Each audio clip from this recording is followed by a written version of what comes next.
"Dispatch, anyone out there?" asked Sophia, the dispatcher, headset pressed to her ear, brow furrowed in confusion. Only a persistent hiss, like the distant breath of the world, filled the empty channel.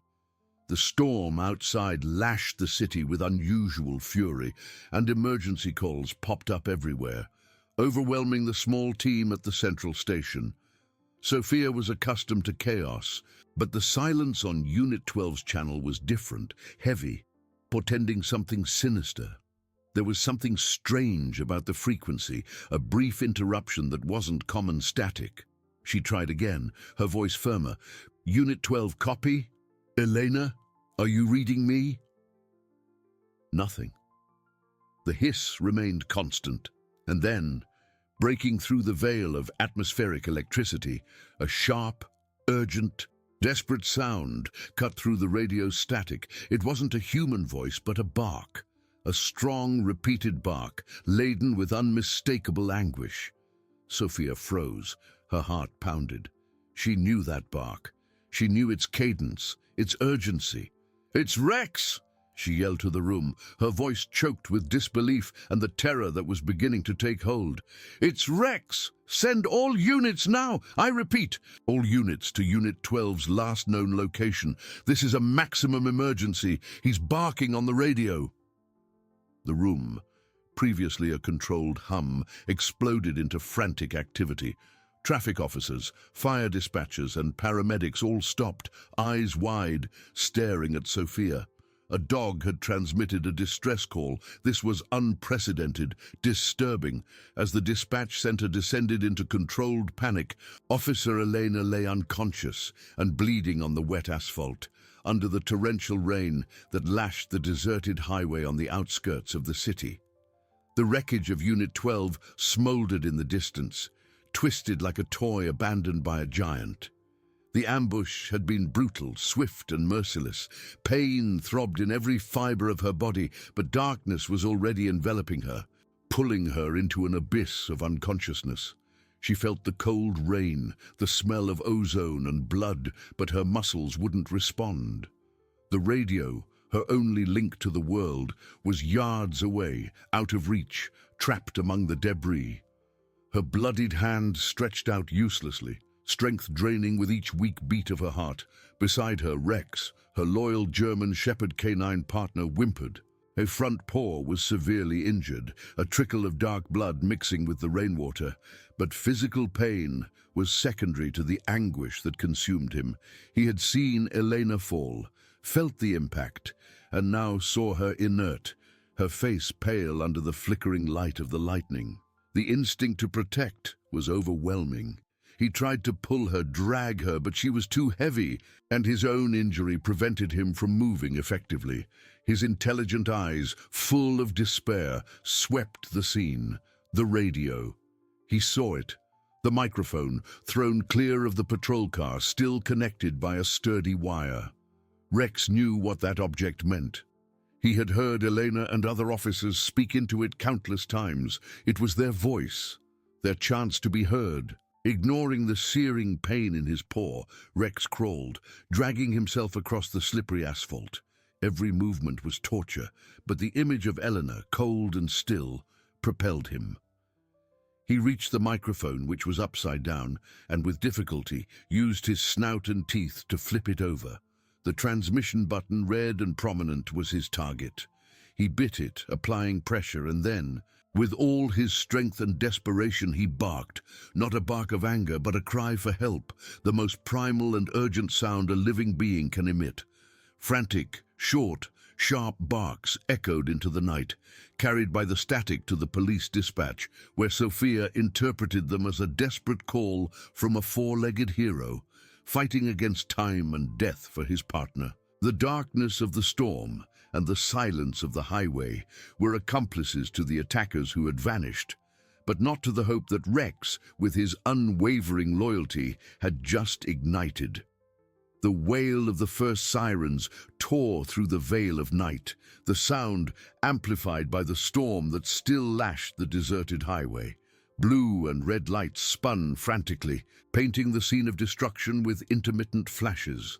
The asphalt, once dark and smooth, was now a tapestry of metallic debris, shattered glass, and dark stains of oil and blood. The rain, though lessening, still fell hard enough to make visibility a challenge, and the ground a slippery hazard. Several emergency vehicles, including patrol cars and an ambulance, converged rapidly on the scene, their headlights cutting through the darkness and revealing the extent of the tragedy. Uniformed officers with tense expressions leaped from their vehicles, flashlights in hand, sweeping the scene for survivors and, more importantly, for the assailants who had caused such devastation. Commander Vargas, a man with a stern face and tired eyes, but with an unwavering determination, was among the first to arrive. The news that Rex was on the radio had hit him like a lightning bolt, and he felt a tightening in his chest. Elena was one of his best officers, and Rex, a living legend in the department. Seeing Unit 12 reduced to a smoldering carcass confirmed his worst fears. He barked orders, coordinating search and rescue efforts, while paramedics rushed with their stretchers and equipment. "Watch out for the dog," someone warned, their voice almost inaudible beneath the wail of sirens and the wind. "He might be injured and aggressive." They found Rex fiercely guarding Elena's body. The German shepherd, despite his severely injured paw that made him limp and whimper softly, was in a defensive stance, his fur bristling, a low, guttural growl rumbling in his throat. His eyes, which had previously expressed despair, now gleamed with a mixture of pain and savage possessiveness. He wouldn't let anyone approach. The paramedics, trained to handle high-tension situations, hesitated. Elena was the priority, but the dog was an insurmountable barrier, a relentless guardian. "Rex, it's me, Officer Torres," one of the officers tried, extending a hand cautiously. Rex responded with a louder growl, baring his sharp teeth. His body trembled, not just from cold or pain, but from a primal loyalty that surpassed any instinct for self-reservation. He was there to protect Elena, and no one, not even a uniformed colleague, would pass him without her permission. The paramedics exchanged worried glances. Time was crucial. Elena was pale, almost pulseless, her breathing shallow and irregular. Every second was vital. One of them, a veteran with experience in complex rescues, tried to approach slowly and non-threateningly, speaking in a low, calming voice. "Rex, buddy, we need to help Elena. She needs us." The dog tilted his head, his eyes fixed on the man, but the growl didn't subside. Commander Vargas, observing the scene, understood the situation. Only Elena could disarm the guardian. He approached, kneeling at a safe distance. "Elena, can you hear us? Elena, signal Rex, please. We need to help you, but he won't let us get close." Vargas's voice was laden with a heartbreaking urgency. Hope was tenuous, almost non-existent, but he had to try. Elena's body lay inert, seemingly oblivious to everything. Rex, sensing the human's agitation and determination, but still wary, began to circle Elena's body, a flanking movement that kept everyone at bay. He sniffed the air, searching for any strange scent, any threat. The scene was a vivid testament to canine devotion, a cruel reminder of human fragility and the strength of the bonds formed in the most dangerous missions. The storm seemed to reflect the internal chaos of the rescuers, who found themselves powerless before the unwavering loyalty of a dog. Elena's life hung by a thread, and time was rapidly running out under the flashing lights and the blaring sound of sirens, while Rex, the wounded hero, maintained his solitary vigil. Commander Vargas's voice echoed in the night, laden with desperate pleading. Rex, with his keen hearing, seemed to grasp the urgency in the tone. His eyes, previously fixed on the paramedics like a predator on guard, now turned to Elena, seeking a sign, a confirmation. He sniffed her face, licked her hand, a soft whimper escaping his throat. Elena, somewhere in the twilight of unconsciousness, felt the familiar touch, the damp warmth of Rex's snout against her cold skin. A part of her, The oldest and most instinctive part recognized her partner's protective presence. With a monumental effort that seemed to wrench the last vestige of energy from her body, her lips moved, an inaudible whisper, but her fingers, slightly, twitched. It was an almost imperceptible movement, a minimal tremor, but Rex felt it. His eyes met Elena's, now half open, hazy, but with a glimmer of recognition. In that instant, Rex's barrier of distrust crumbled. That was the sign. She was there, and these humans were friends. The growl ceased, replaced by a whimper of relief and exhaustion. He let out a deep sigh, almost a human sigh, and retreated a few steps, falling heavily onto the wet asphalt, but still keeping his eyes fixed on Elena. It was a silent permission, an act of trust that cost him every fiber of his remaining strength. The paramedics, led by an experienced woman named Dr. Costa, didn't lose a second. They approached quickly, their hands working with almost robotic efficiency. One checked Elena's pulse, while another assessed the extent of her injuries. "Weak and irregular pulse," one warned. "Internal bleeding, multiple fractures, severe head trauma. She needs surgery, and fast." Dr. Costa's voice was calm and firm, despite the gravity of the situation. They carefully immobilized her, placing her on a spinal board and then on the stretcher, covering her with a thermal blanket to combat hypothermia. While they worked, a group of police officers approached Rex. The dog was exhausted, his head low, his injured paw throbbing with pain. Officer Torres, who had a special affection for Rex, knelt and gently stroked him, speaking in a low, comforting voice. "Good boy, Rex. You saved her. You're a hero." Rex lifted his head, weakly licking Torres's hand, a sign of gratitude and exhaustion. Dr. Costa, seeing the dog's condition, gave a quick order. "Bring the dog too. He needs urgent veterinary care, and he'll go with her in the ambulance. It's the least we can do."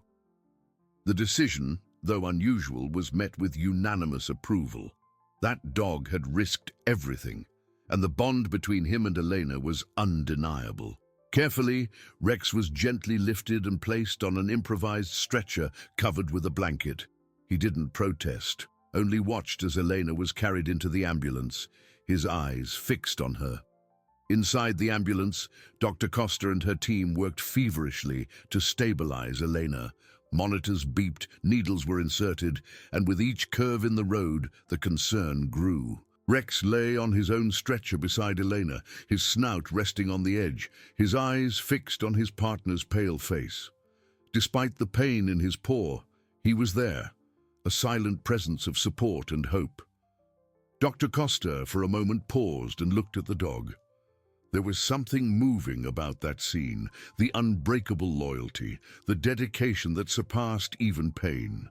She knew Elena's recovery would be long and difficult, but having Rex by her side would be a crucial factor.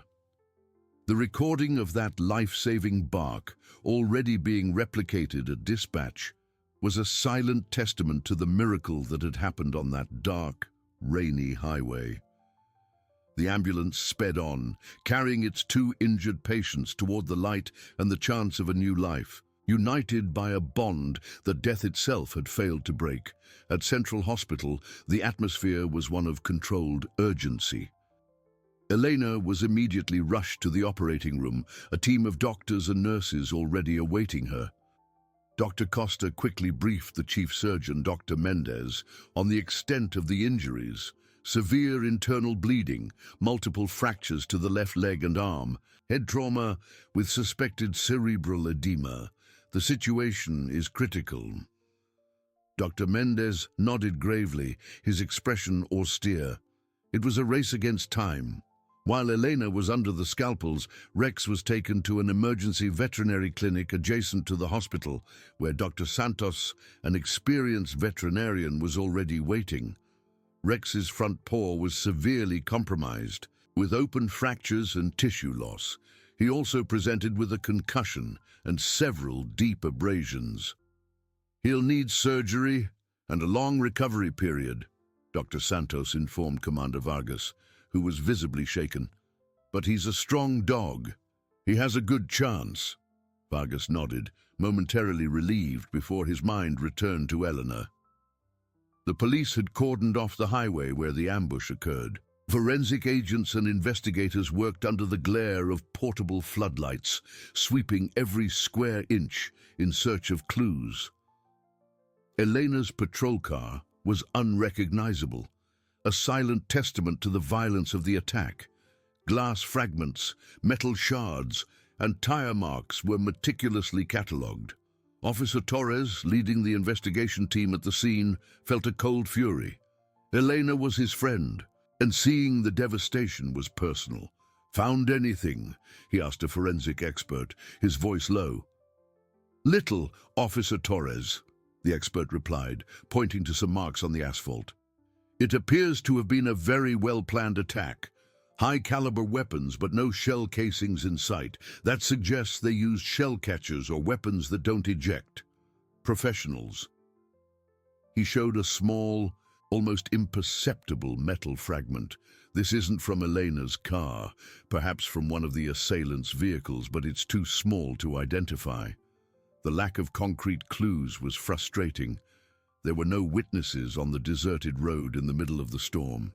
The nearest security cameras were miles away and likely obscured by the intense rain. The assailants had disappeared without leaving significant traces, like ghosts who had appeared from nowhere and returned to the darkness. They had attacked with brutal precision and retreated with the same efficiency, leaving behind only destruction and 2 lives on the brink of death. The only thing preventing total tragedy was the remarkable intelligence and loyalty of a dog. Meanwhile, at the hospital, Elena's surgery stretched for hours. Dr. Mendez emerged from the operating room, his face exhausted, but with a cautious nod to Commander Vargas and Elena's parents, who had arrived in haste. "We managed to stabilize the hemorrhage and repair the most severe fractures. The brain swelling is our biggest concern now. She's in an induced coma. The next 48 hours will be crucial." The momentary relief was mixed with deep apprehension. Elena was alive, but her battle was far from over.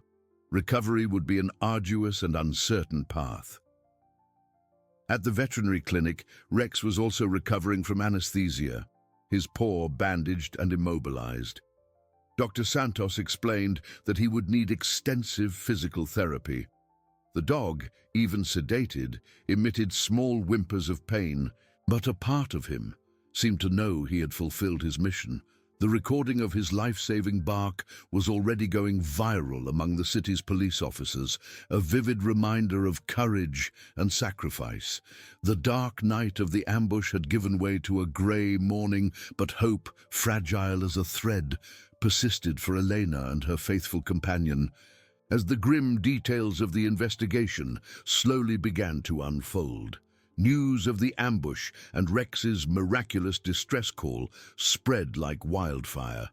Local and soon national media turned the story into headlines. "Hero dog saves partner officer with radio bark," the title screamed. The image of Rex with his bandaged paw and determined gaze, alongside a photo of Elena in her uniform, became a symbol of loyalty and bravery. The public was fascinated. In an era of grim news and divisions, the story of Rex and Elena offered a rare spark of hope and humanity. Donations began pouring in for Elena's recovery fund and for the K9 department, and thousands of messages of support flooded the police dispatch center. Commander Vargas, who had previously faced the press with a grave demeanor, now spoke with a tone of pride. In a crowded press conference, he described the night's events, Rex's extraordinary intelligence, and Elena's fight for life. "This incident is a poignant reminder of the dangers our officers face every day," he said, his voice resonating. "But it is also proof of the unbreakable bond between an officer and their K9 partner. Rex is not just a working dog. He is a family member, a hero in his own right. His actions saved Officer Elena's life. We are all indebted to him. He made sure to emphasize that the investigation into the assailants was ongoing and that the department would not rest until those responsible were brought to justice. As public commotion grew, Eleanor remained in an induced coma, her life oscillating in a delicate balance. Days turned into a week, and with each medical bulletin, hope and apprehension alternated. Elena's parents, Maria and Carlos, spent hours by their daughter's side, holding her hand, talking to her, hoping their voices would reach the recesses of her consciousness. Dr. Costa and her team worked tirelessly, monitoring every vital sign, adjusting medications, fighting to contain the cerebral swelling and secondary infections that were a constant threat. Rex, meanwhile, was recovering at the veterinary clinic, but his mind was clearly with Elena. He refused to eat properly, whimpered restlessly, and his eyes incessantly sought her presence. Dr. Santos, understanding the depth of their bond, made an unusual decision. With the hospital's and Commander Vargas's permission, he arranged for Rex to be brought to Elena's room, even if only for brief periods. The first time Rex was brought to the room, he limped heavily, but his eyes shone with renewed determination. He sniffed Elena, who was connected to countless wires and tubes, and lay down beside the bed, letting out a satisfied sigh. It was as if his presence was the only medicine that truly calmed him. Rex's presence seemed to have a therapeutic effect on Elena, even in her unconscious state. The monitors seemed to react subtly, her breathing becoming a little more regular. Dr. Costa observed this with admiration. "Medicine has its limits," she commented to Eleanor's parents, "but the power of connection, of love, is something we still don't fully understand. Rex is her anchor." The recording of Rex's bark became an unofficial anthem of the police force, played at dispatch as a reminder of resilience and courage. Sophia's voice, the dispatcher who had recognized the call, was now heard with reverence. The story of Elena and Rex was more than news. It was a legend in the making, a testament that the bravest heroes don't always wear badges, but sometimes collars. The city, united in its concern and admiration, eagerly awaited any sign of improvement, while the investigation into the criminals who dared to attack their protectors continued in the background, silent and relentless. The darkness that had previously swallowed her began to dissipate, fragmenting into blurred images and muffled sounds. Elena felt a weight on her body, a dull ache that spread through every limb, but there was a comforting warmth in her hand. She blinked, her eyelids heavy, and the hospital room's light momentarily blinded her. Her brain, slow and confused, tried to process the environment. Sounds of monitors, the smell of antiseptics, low voices. Where was she? What had happened? With immense effort, she opened her eyes again, focusing on the source of warmth in her hand. It was Rex. His snout rested gently in her palm, and his eyes, once full of anguish, now shone with contained joy and palpable relief. He whimpered softly, wagging his tail delicately as if fearing to disturb her. The sight of her partner alive and by her side brought a wave of emotion that choked her. Warm tears streamed down her temples. She was alive. And Rex was alive. Dr. Costa, who was checking the monitors, noticed the change. "Elena? Are you with us?" The doctor's voice was soft but laden with expectation. Elena tried to speak, but her throat was dry and hoarse. Only an inaudible sound escaped. Dr. Costa quickly offered some water with a straw. "Induced coma for almost 2 weeks. You're very weak, but you'll be okay." The doctor's words began to unlock fragmented memories, like puzzle pieces painfully fitting together. The deserted highway, the storm, the headlights that appeared from nowhere, the sound of gunshots, the excruciating pain, the fall, the darkness, Rex's desperation beside her. She remembered reaching for the radio, her strength ebbing away. And then the bark, Rex's bark, That desperate bark she had heard in her feverish dreams, an anchor in the darkness. She squeezed Rex's paw, and he responded with a gentle lick. It was a moment of deep connection, a silent acknowledgement of what they had been through together. Her parents, Maria and Carlos, entered the room, their faces marked by worry, but now illuminated by overwhelming relief. Maria rushed to the bed, hugging her daughter carefully. "My daughter! You're awake! Thank God!" Carlos, with tear-filled eyes, squeezed Elena's hand. "You gave us a terrible scare, my love." Elena tried to smile, but the pain and weakness were overwhelming. She was full of tubes, with a splint on her arm and an immobilization on her leg. Her body seemed to betray her. Dr. Costa explained the long road to recovery: intensive physical therapy, rehabilitation, and overcoming physical and psychological trauma. But the most important news was that the cerebral swelling had decreased and there were no signs of permanent neurological damage. It was a miracle. Rex didn't leave her side. He lay on the floor, his head resting on the edge of the bed, his brown eyes fixed on her. His paw was also bandaged, but he seemed to ignore his own pain in his devotion. Elena felt his presence like a balm. He was living proof that she wasn't alone, that she had fought and won, not just for herself, but for him too. That bark on the radio, that act of intelligence and loyalty had saved their lives.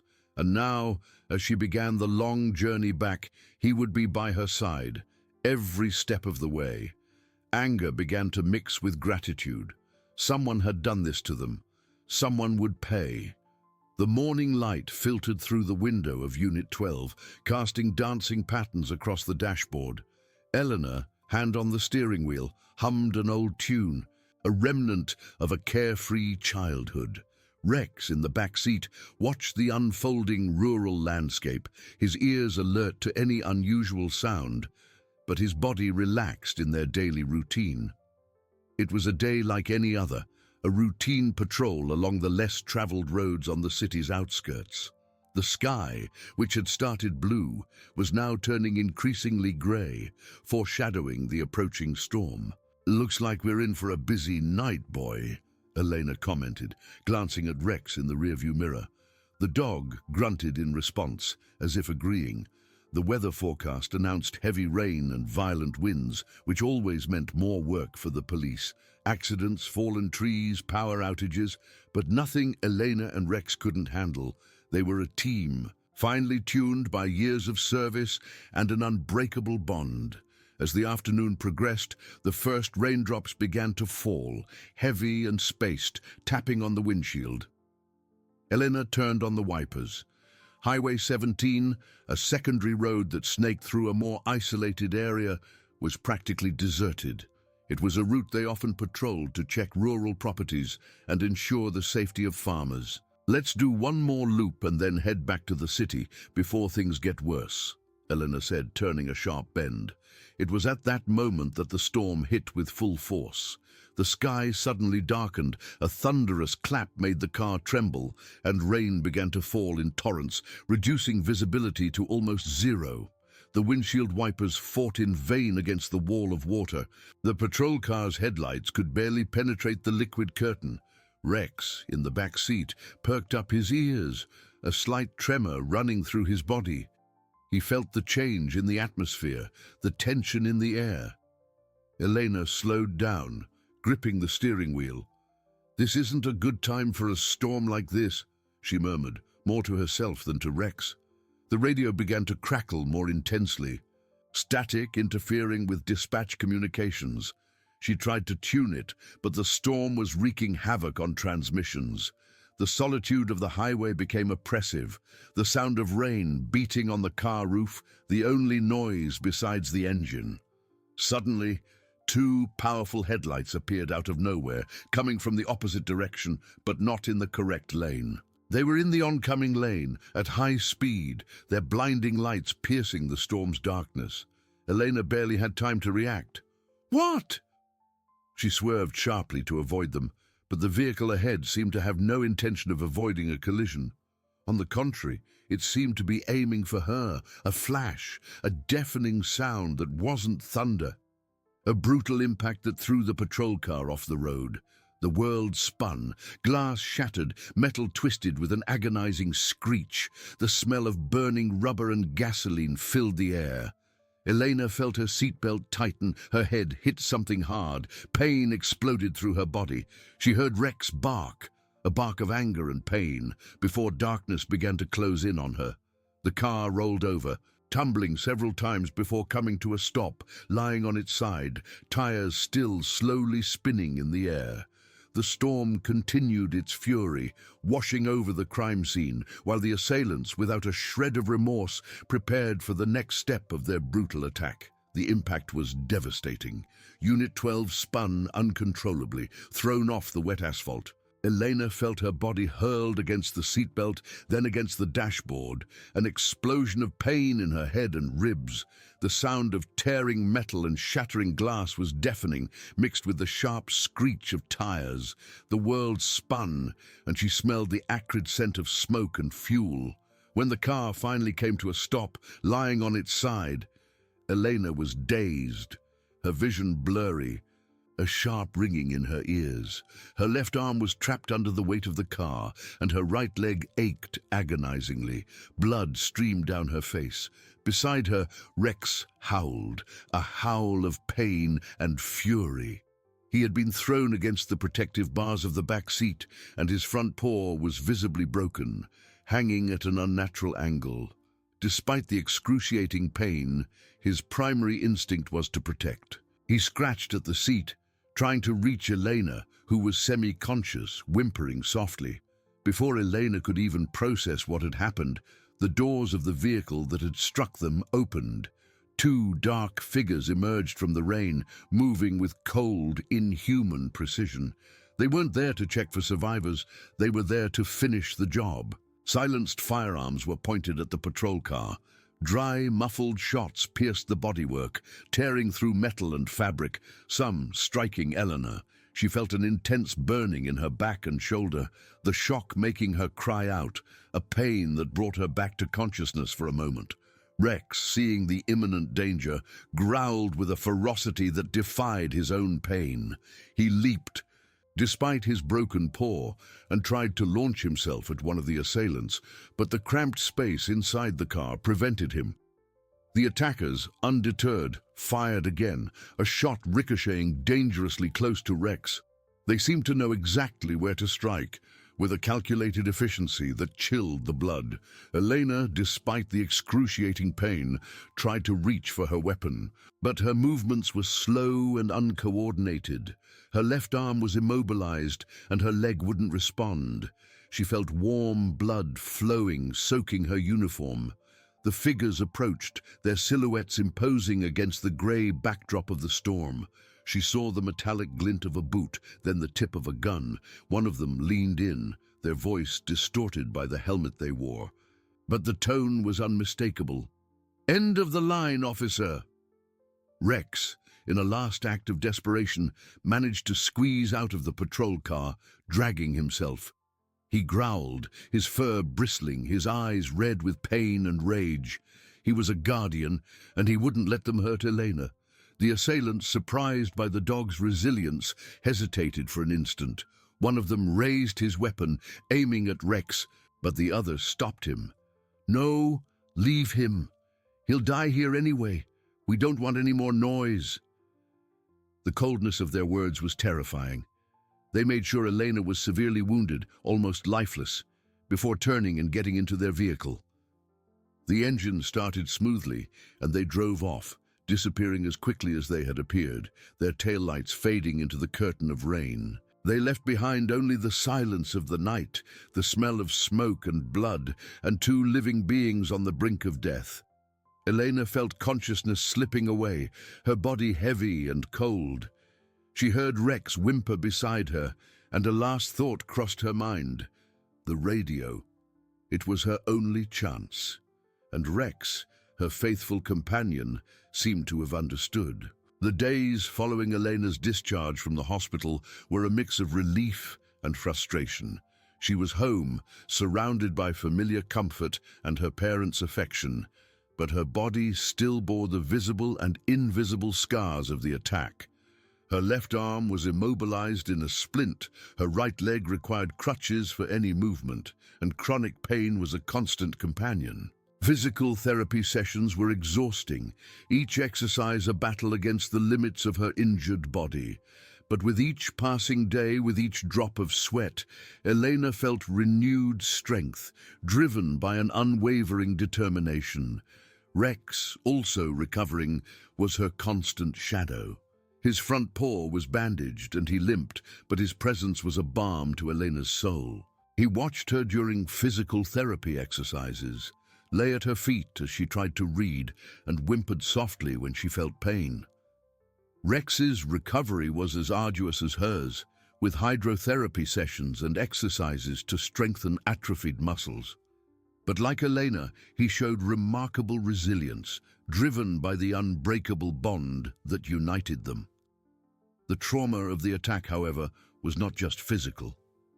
Vivid nightmares haunted her, reliving the moments of terror, the sound of gunshots, the dark silhouettes of the assailants. She would wake up in a cold sweat, heart pounding, and Rex, sensing her distress, would approach, licking her face and offering silent comfort. They were two wounded beings, united by a near-death experience, and this shared trauma only deepened their bond. Rex's loyalty was no longer just that of a working partner, it was that of a family member, a soul brother who had shared her hell.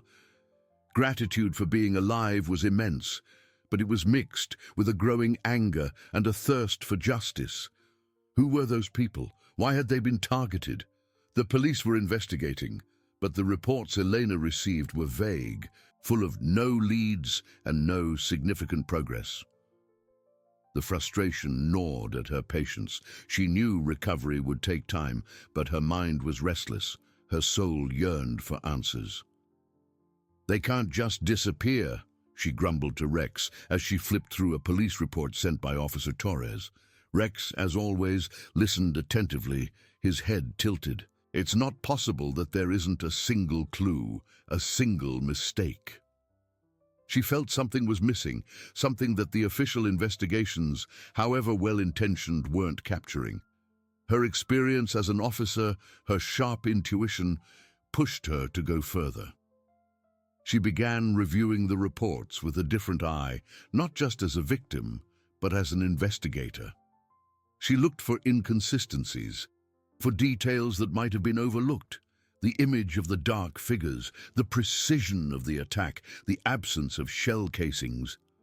All of this indicated a level of professionalism that worried her. It wasn't a random attack. They were targets. Every day, Elena's determination grew stronger. She would use her physical recovery as a springboard for her pursuit of justice. She and Rex had survived a brutal ambush, and now they would hunt down those who had attacked them. That life-saving bark on the radio was not just a symbol of loyalty. It was also the sound of a vengeance awakening, of a relentless quest that would lead them back into the darkness, but this time on their own terms. The deserted highway, the storm, the pain, all of it would be fuel for her new mission. The official investigation into the ambush on Highway 17 continued, but with frustrating slowness. The weekly reports that landed on Commander Vargas's desk were invariably the same. No new leads, unidentified witnesses, inconclusive forensic analysis. The lack of concrete evidence was a wall that Officer Torres's team couldn't breach. The storm had washed away the crime scene, the criminals had been meticulous, and the isolated highway offered few security cameras or witnesses. In his office, Commander Vargas tapped his finger impatiently on the stack of papers. "Torres, are you sure there's nothing? Not a hair, a fiber, nothing we can use to identify these individuals?" His voice was tense, laden with a mix of frustration and concern.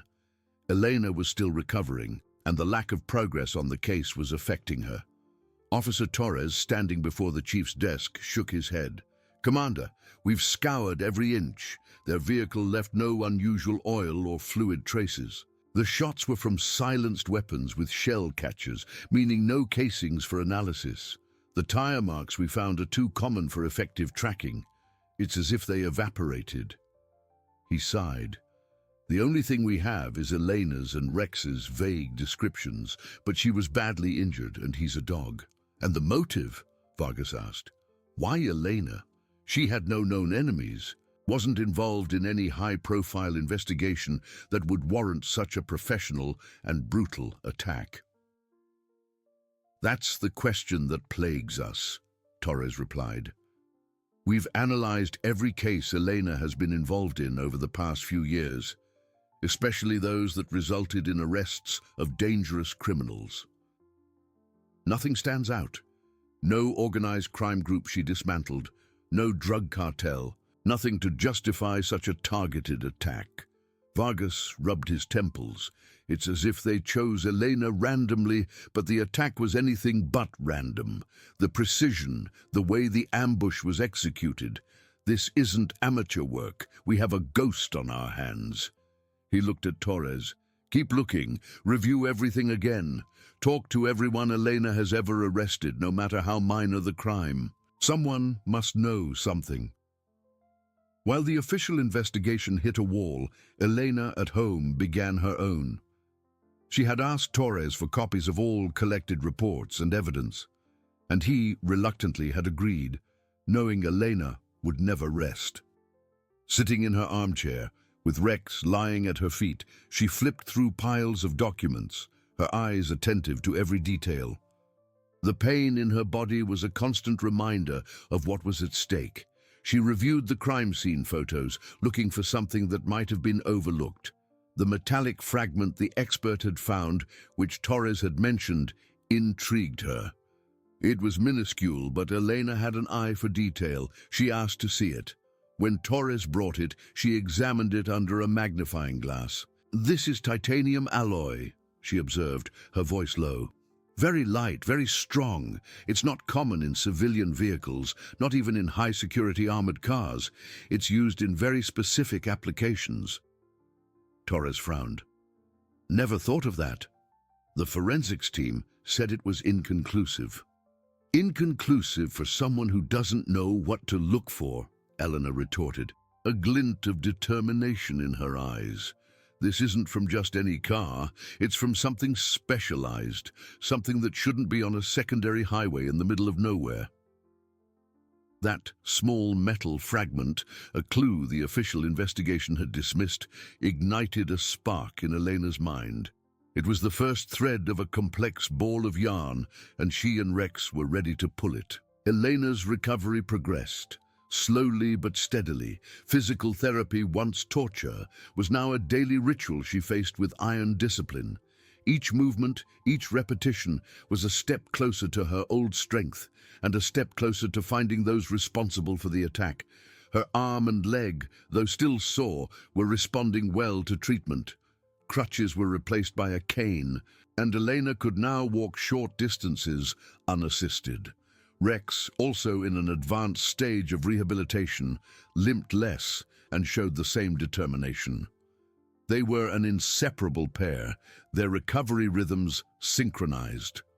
But forced inactivity and the lack of progress in the official investigation were gnawing at Elena's patience.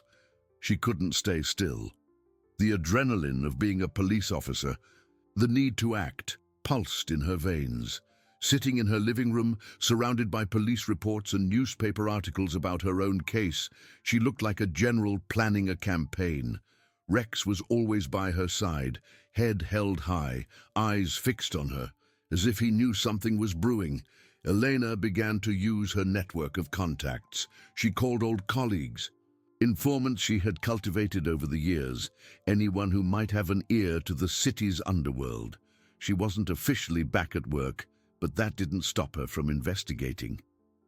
"Officer Torres, I need more information about that titanium fragment," she requested one day, her voice firm over the phone. "I want to know where and how it's used. Who would have access to that kind of material?" "Torres, though reluctant to involve Elena in her condition, knew it would be useless to stop her. He promised to check. Days turned into weeks of exhaustive research. Elena spent hours on the computer, analyzing public and private databases, cross-referencing information about unusual incidents, reports of specialized material theft, anything that could connect to the titanium fragment. She discovered that high-strength titanium was used in military vehicles, aircraft, and curiously, in some prototypes of high-performance racing vehicles and industrial drones. The latter category caught her attention. Heavy industrial drones, capable of carrying large loads, were often used for surveillance or illicit transport. "Rex, do you remember any strange sound before the impact?" she asked the dog, who was lying at her feet. Rex grunted, and Elena interpreted it as a no, or perhaps an "I can't quite remember." But the question made Elena reflect on the ambush. It was so fast, so well orchestrated. And the silenced weapons. Everything indicated meticulous, almost military planning. She began drawing lines on a city map, marking locations of unsolved crimes that involved the use of advanced technology or unusual tactics. Nothing seemed to fit perfectly. But then she remembered an old case, years ago, where a shipment of high-tech electronic components had been stolen from a warehouse. The case was never resolved. At the time, the police suspected a car theft gang, but Elena had always felt there was something more. She asked Torres to dig up the files from that case. "It's a needle in a haystack, Elena," he warned. "There's no obvious connection." "Sometimes connections aren't obvious until you look for them," she replied, a glint of intelligence in her eyes. "They were very good, Torres. Too good to just disappear. They have to have a history. They have to have left a trail somewhere." Elena's intuition, sharpened by years of field experience, was guiding her. She felt she was close to something, a missing piece in the puzzle that the official investigation had overlooked. And Rex, with his silent loyalty, was her partner in this quest, a beacon of hope and determination. The pile of old files concerning the electronic component theft lay on the coffee table beside Elena. She turned the pages with a mix of curiosity and frustration. The case was cold, filed as unsolved. The original suspects, a group of luxury car thieves, were never directly linked to the high-tech heist. It seemed like a dead end. Rex, lying at her feet, watched her every move, sensing the tension emanating from his partner. Suddenly, something caught Elena's eye. A photograph. A blurry image of a delivery truck that had been found abandoned miles from the warehouse. The photo showed an almost imperceptible detail on the side of the truck, a small scratch mark. She picked up the magnifying glass and zoomed in on the image. The scratch was unusual. It didn't seem to have been caused by a branch or another vehicle. It was deeper, with a peculiar pattern. She remembered the titanium fragment. And then, like a flash, a memory from the day of the ambush. When her car had flipped, she felt a secondary impact, a violent scrape on the side of the vehicle before the gunshots. Could it be the same pattern? The idea, initially far-fetched, began to make sense in her mind. The titanium fragment, the professional attack, the unusual tactics. Elena called Officer Torres. "Torres, I need you here. Bring the titanium fragment and the photos of the side of my patrol car, the ones showing the scratches from the impact. And if you can, bring the photos of the truck from the component theft case." Torres, though skeptical, felt the urgency in her voice and promised to come. When Torres arrived, Elena spread the photos and the metal fragment on the table. "Look at this, Torres," she said, pointing to the scratch on the truck and then to a similar scratch on the side of her patrol car. "See the pattern, it's the same. And now, look at this fragment." She placed the titanium next to the scratches. "This is from high-precision drilling equipment used in mining or heavy construction, often adapted for illegal uses. And it's made of a specific titanium alloy, like this fragment." Torres picked up the magnifying glass, examining the evidence. His eyes widened. "Are you saying the same equipment that scratched the truck in the component theft also scratched your patrol car? And that this fragment came from their vehicle?" "Not just that," Elena continued, her voice gaining strength. "The electronic component theft. They weren't just components. They were parts for high-capacity industrial drones. Drones that could be adapted for surveillance, illegal cargo transport, or even for precise attacks. And the mark on the truck is consistent with the type of damage a robotic arm of a heavy drone, perhaps momentarily out of control, could cause." Torres's mind began to connect the dots. The professionalism of the attack, the absence of witnesses, the surgical precision. Drones could have been used for surveillance before the ambush, or even to disable Elena's vehicle with an electromagnetic pulse or a precise physical attack before the shooters moved in. The attack wasn't a simple hit and run. It was a calculated trap. This changes everything," Torres murmured, shocked. "We're dealing with something much bigger than a simple attack on an officer. We're dealing with an organization that uses advanced technology and guerrilla tactics." Elena nodded, a dangerous glint in her eyes. "They didn't just steal the components. They used them, and they're still using them. The attack on my patrol car wasn't random. They knew who I was, where I would be. The question is, why? And the answer is linked to these drones and what they're doing with them."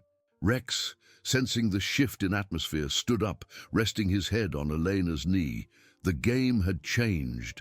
The hunt had truly begun. The revelation of Elena about the titanium fragment and the possible link to high-tech drones finally gave the official investigation traction.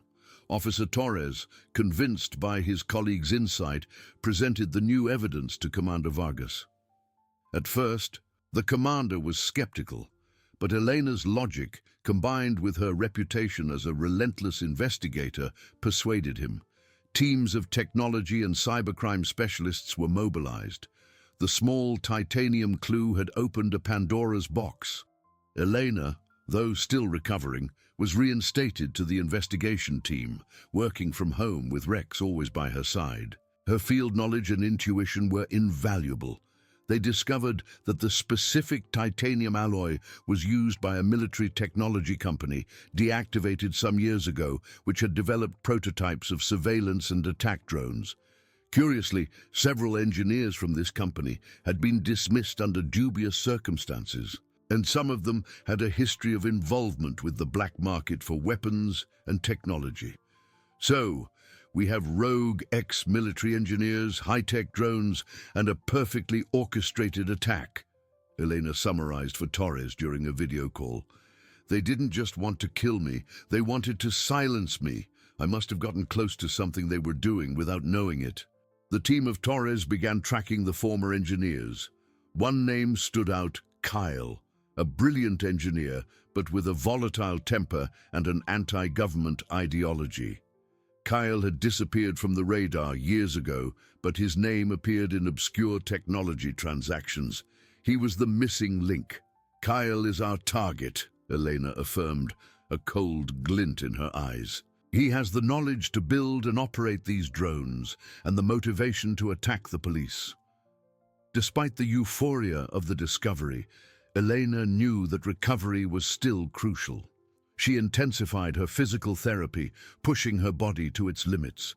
She needed to be in full form for the confrontation that was approaching. Rex, sensing the change in Elena's determination, also seemed more focused on his own rehabilitation. They ran together, swam together, each supporting the other. Their bond was the foundation of their strength. The plan began to take shape. Torres's team, under Elena's guidance, tracked a series of unusual activities to an abandoned warehouse on the city's outskirts, a forgotten industrial area perfect for clandestine operations. Satellite images, though limited, showed nocturnal movements of suspicious vehicles. It was Kale and his team's hideout. "We can't go in blindly," Elena warned. They're professionals, well-armed, and they have drones. We need a tactical, discreet approach. I want to go. Torres hesitated. Elena, you're not 100% yet, and it's personal. That's exactly why I need to go, she replied, her eyes fixed on his. I'm their target. I can be the bait, and Rex is with me. He's my advantage. Commander Vargas, though concerned, recognized Elena's logic and determination. He agreed, but on the condition that she would be under constant cover and follow protocol. The night of the operation was chosen. The forecast was for a light fog, which would provide some visual cover. Elena and Rex, now stronger and ready, prepared themselves. Elena donned a light, tactical vest, her service weapon in a leg holster. Rex wore a special protective vest with an attached camera. They were a unit, each trusting the other with their lives. That warehouse would be the stage for the reckoning, the culmination of a journey of pain, resilience, and the relentless pursuit of justice.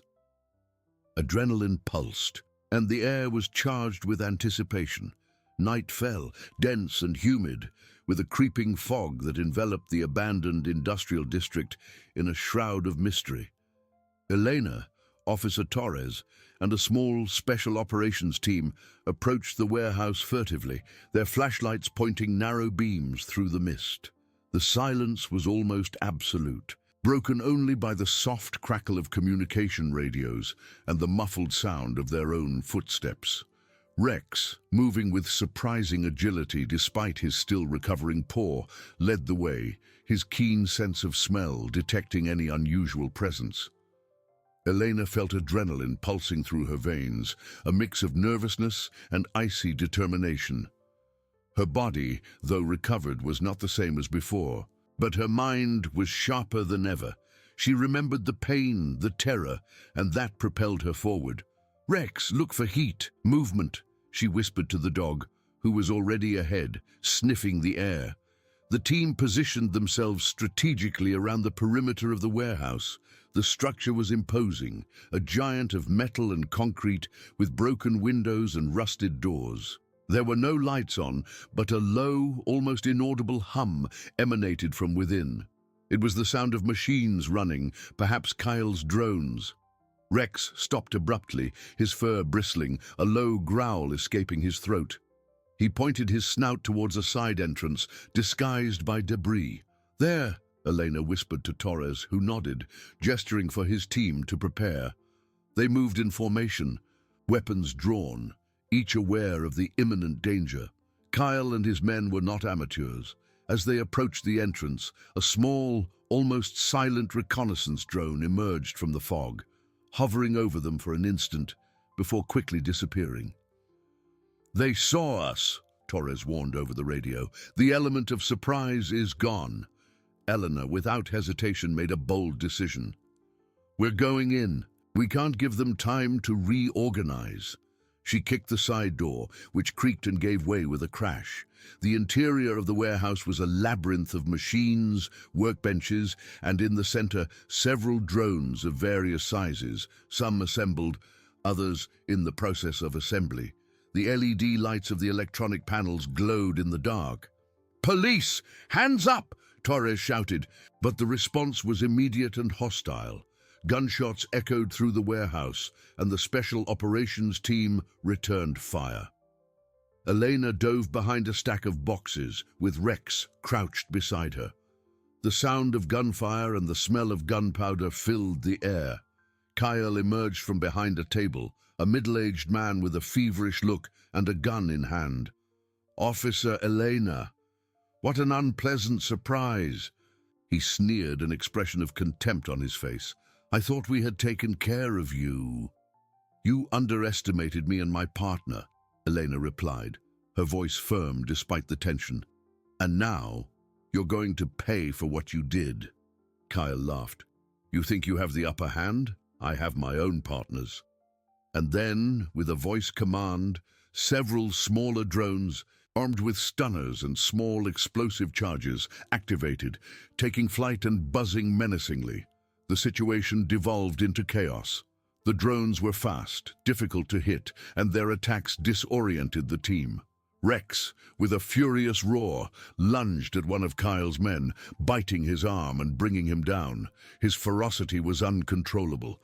Elena, seeing the opportunity, fired, hitting a drone that was about to attack Torres. The battle was far from over, and the danger was palpable. The hunt had reached its climax, and in the heart of darkness, Elena and Rex faced their assailants, united by an unbreakable bond, ready to fight to the end. The warehouse transformed into a chaotic battlefield, the hum of drones, the crash of gunshots, and the shouts of men filling the air. Elena and Rex were at the center of the action, moving with a perfect synchronicity. Kyle's drones were a formidable threat, flying with surprising agility, firing energy charges that stunned officers or small smoke grenades that obscured visibility. Kyle, in turn, coordinated his men and the drones with calculating coldness, seeming to revel in the chaos. Elena, using the cover of machinery and stacks of boxes, fired with precision, taking down one drone after another. Her combat experience, combined with her newfound determination, made her an unstoppable force. Rex, despite his still sore paw, was an untamed beast. He lunged at Kyle's men, biting and disarming, his fierce presence dividing the attention of the enemies and protecting Elena and Torres. In a critical moment, one of Kyle's men tried to flank Elena, but Rex intercepted him, bringing him down and preventing a rear attack. "They're good, but they're not invincible," Elena shouted to Torres, who was covering her, firing at one of the larger drones that was trying to position for an attack. "Concentrate on the drones and the men, one at a time." Kyle, realizing that his drones were being systematically disabled and his men subdued, began to grow desperate. He tried to escape, running towards a back door of the warehouse, where one of his transport drones was being prepared for takeoff. "You're not going anywhere, Kyle," Elena yelled, limping, but determined to stop him. Rex, anticipating the movement, was already ahead, blocking the exit. Kyle turned with a pistol in hand and fired at Rex.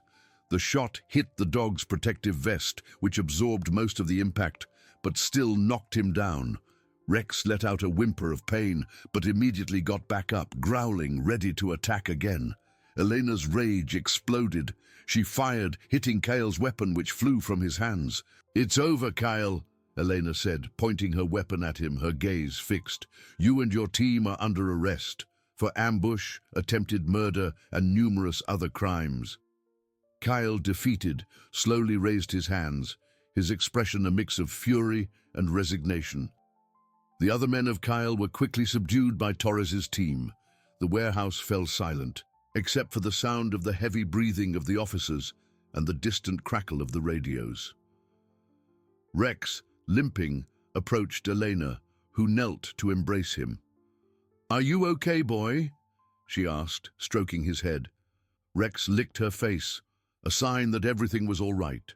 Justice, though not completely served, had taken a significant step.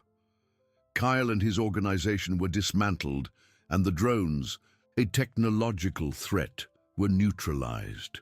The subsequent investigation would reveal the extent of their operations, which included industrial espionage, contraband transport, and yes, targeted attacks on figures who threatened their interests. Elena had been one of those targets, and her persistence, together with Rex's unwavering loyalty, had uncovered a sophisticated criminal network. In the days that followed, the story of Elena and Rex became even more legendary. The recording of Rex's life-saving bark was now complemented by the story of his courage in the warehouse. They were more than partners. They were a symbol of resilience, of loyalty, and that true strength resides not only in badges or weapons, but in the unbreakable bond that unites two courageous hearts. Elena and Rex, united in recovery and victory, proved that the bravest heroes sometimes don't wear badges but collars, and that justice, however elusive, always finds its way, especially when guided by an unconditional love.